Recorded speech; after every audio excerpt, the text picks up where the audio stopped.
You want to have a conversation with Hillary Clinton? You better pony up the dough. According to The Intercept, written by an article in The Intercept written by Lee Fang, he was recently sent an invitation or a copy of an invitation to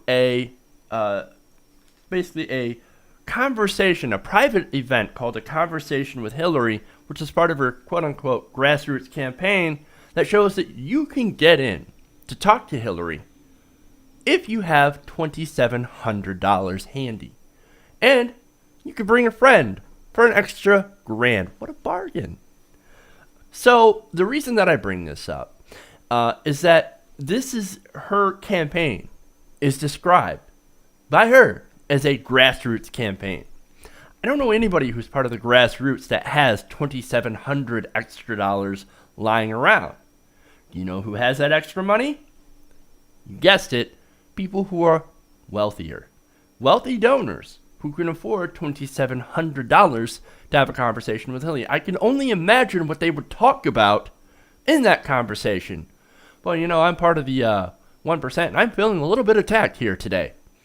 So, maybe you should do something about that. It's that thing where money buys privilege and money buys access.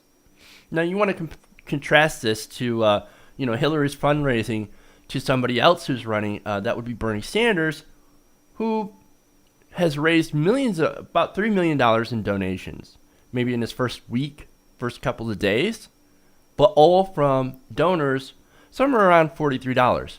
Now, regular people, I know plenty of regular people who could at least afford $43 as opposed to $2,700.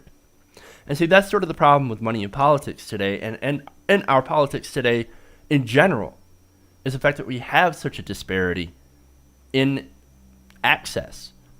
$1,000 a plate dinners, $2,700 just to have a conversation with somebody. That is a barrier to access for so many people to be able to, they can't go in and say and talk about how the policies that we have economically have affected their life. They can't. They're essentially barred from entry. The people who need help the most are always barred from entry. And unfortunately, that's a large selection of America. So just calling this a grassroots campaign is pretty disingenuous. And the fact that we have so much money going into these fundraisers and things like that is very devastating. And this is why we need to do something about money in politics. I don't necessarily blame her for partaking into this system because that's the way it's set up. Well, we need to get behind that. We need to change that. And also, this gives us even more respect for people like Bernie Sanders who don't go to large donors, who don't throw these $1,000 plate dinners. And look, if he were to throw one 2 days from now, I would eat my hat. I would buy a hat from China and I would eat it. So if he decided to do a $2,700 per plate dinner or whatever, a meet and greet, but I don't think that's Bernie Sanders for you. But it certainly is Hillary Clinton. And so that's one reason, man, that I agree when somebody makes the charge, no matter who makes it, even if they're being hypocritical themselves and do the same thing, whenever somebody makes the charge that Hillary Clinton is disconnected from the common folk, it's shit like this is why. And this is why I think that if you make that charge, it's a valid one.